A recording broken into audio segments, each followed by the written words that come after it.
This is the Lincoln City Centre Travelodge, a 3-star budget hotel conveniently located right next to the Lincoln railway station, as well as just a 20-minute walk away from Lincoln's famous Gothic cathedral. Come along with me as I visit a Travelodge for the first time in my life. Things started off interesting. At the Lincoln City Centre Travelodge, there are dedicated parking spaces that you can use for free if you stay at the hotel. Problem is, there is significantly less spaces than there is rooms. So when I turned up, that small dedicated area was completely full. That meant that I had to then go and park in the public car park, which is literally just 10 paces away from the Travelodge car park. Yeah, I tell you what, those ones there, free. This one here, 10 quid. So if I'd rocked up ever so slightly earlier, I would have parked for free, but because I was 10 paces away, I had to pay 10 quid to park for the night. All that because of 10 paces. That's like £1 a pace. Like, come on.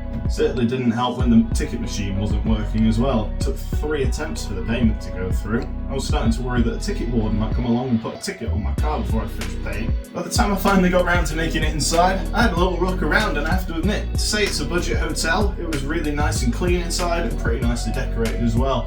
The main reception area was nicely decorated, had a little vending machine there with a giant touch screen that you could use, and they had a little Christmas tree up as well. Convenient with the time of year. The receptionist was very kind and helped me get checked into my room in no time.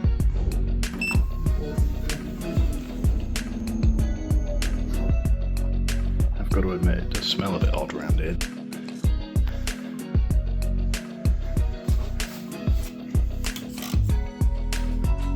Wow. Here we are. We're at the Lincoln Travelodge in the city centre, and I've got to say the room's actually pretty decent. We've got a nice sized double bed over here, got a bunch of reading lights, plugs all over the place, and we've got a TV over here. So all in all, to say this is a really budget hotel, we're off to a pretty decent start here, I'd say. I'm quite happy with the look of it so far.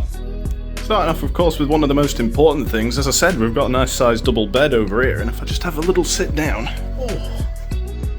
this is actually really comfy. I was worried that because I've never stayed in a Travelodge before, I normally stay in Premier Inns for my budget hotels.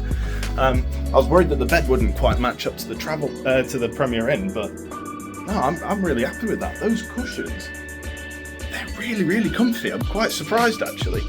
Tucked away in the corner here of the room, we've got a nice full-length mirror over here, and we've also got I don't even know what you'd call this. I guess it is a wardrobe, but everything's exposed. You can see I've got my clothes ready here for our work night out tonight, as well as a little seat there, which has very quickly become my bag storage. Next to the bed we get another chair and a bin as well, but more importantly we've got some extra plugs around here with the kettle, a lamp, neither of which are currently plugged in, but that's not a problem of course. A couple of mugs with some coffee and some yellow branded tea. What's it? Oh no, they're sweeteners. Is there no tea bags? Or is there? Oh, hello. We've got the posh Twinings stuff over here. Twinings in a budget hotel. I can't quite believe it. Happy days. I'll be drinking them shortly. They've also got a bit of a scran menu over here. By the looks of it, the bar downstairs looked pretty nice, so I'll try and get a video or two inside of there, but yeah, I can grab some cocktails from inside there. I believe it's happy hour from 5 till 7, so I might try and sneak a sneaky drink in. And there's the breakfast and mains as well, which is pretty good.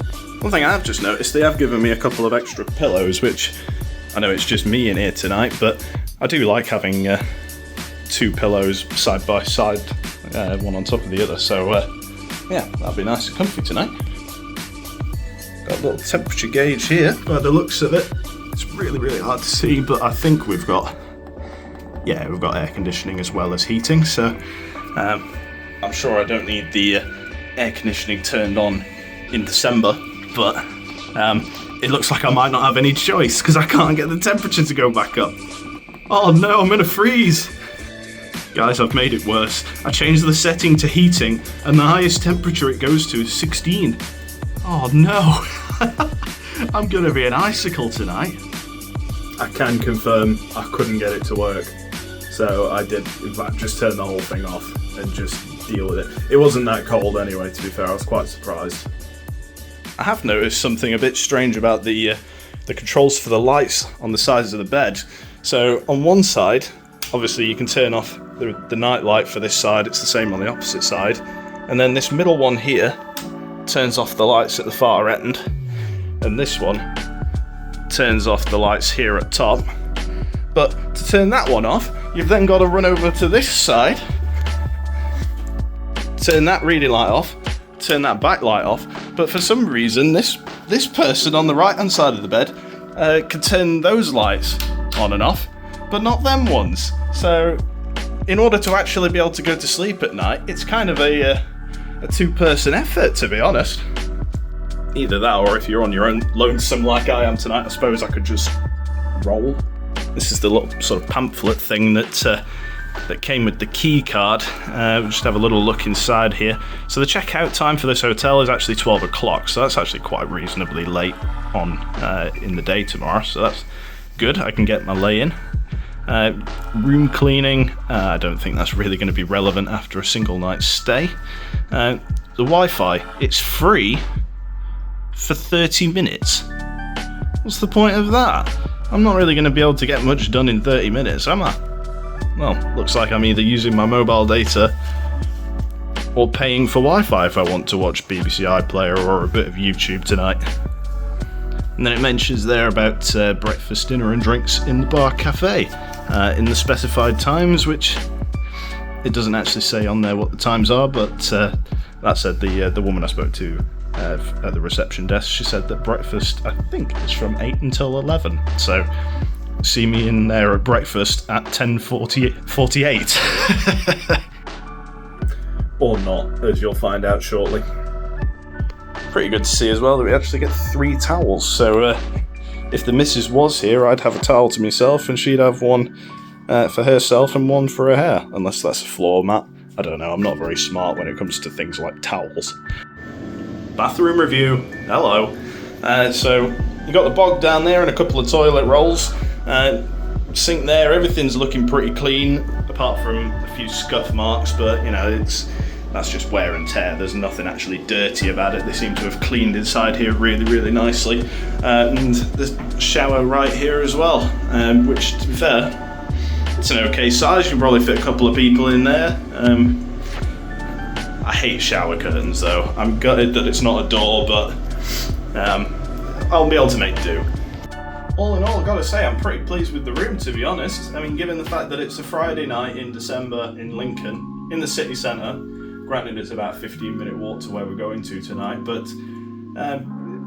spent less than 40 quid on a night here and on a Friday night as well, so can't really go wrong with that for the price. So yeah, I think it's fair to say that I'll be staying here again in the future. One thing I will say about this room, which I'm very glad that I ironed my shirt at home last night, there's no iron here, which the Premier Inn would have.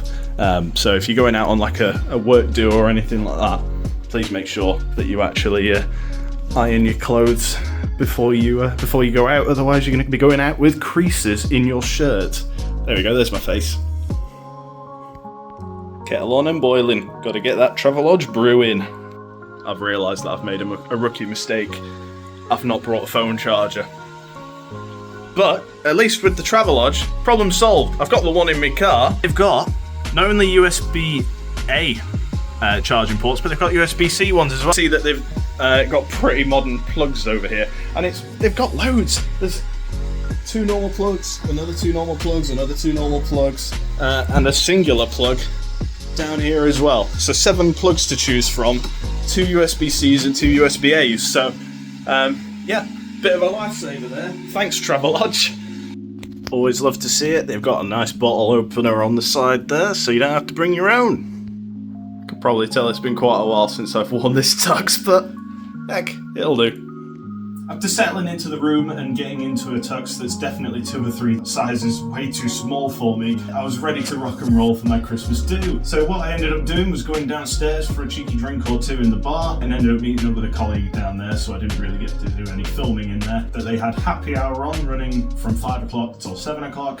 You can get 2 for the price of 1 on various pints and bottled ciders. Weirdly, Guinness not included in that deal, so any Guinness drinkers, unlucky. But for every other drink, it was on 2 for 1. So it basically meant that our 2 bottles of Magners, they were £7 for the 2. So effectively £3.50 per bottle. Not so sure I'd want to be paying £7 for a bottle of it outside of those happy hour times, but from 5 to 7, it was pretty good. It's worth keeping in mind as well, if you want a cheaper drink in the evening, just 3 or 4 minutes away is the local Wetherspoons. So if you're after a cheap drink, head there. But the inside of the bar at the Travelodge in this Lincoln City Centre Hotel was nicely decorated and a nice place to be staying in. It was a very nice modern renovation that they've been doing to it, so it looked lovely on the inside. After a cheeky drink in the Travelodge bar to get started, we made our way over to our Christmas do venue. Safe to say, it was a good laugh, good food, good people, a great laugh with the Butlins style silent disco on the go. Definitely one to remember. You know it's a good Christmas do when you end up coming back to your room with the Mackies at 3 in the morning. Annoyingly, because I had that Mackies at 3:30 in the morning, I had absolutely no appetite to go and trial the buffet breakfast downstairs. I would have had to have paid extra for it anyway, it's not included in the room. Who knows, I'll probably go back to that hotel at some point and give it another try, so if I do give it another try, I promise I'll give the breakfast a go. Thank you everyone for sticking around to the end. This is the first time that I've actually recorded a video on location, so that sure makes my job easier when I get home. Thank you very much everybody for watching. Please make sure to like and subscribe to the channel. Please make sure you subscribe because only 1.5% of my viewers are actually subscribed. If you lot all subscribed, I'd be balling and I'd be the happiest man in, well, Lincoln. If you want to see more great travelling content, please like and subscribe to the channel. Smash that like button, smash the subscribe button. It's free for you to do and you can unsubscribe anytime if I'm driving you insane. Please, please, please get subscribing. It would mean the world to the channel. Thanks everyone for watching. See you next time.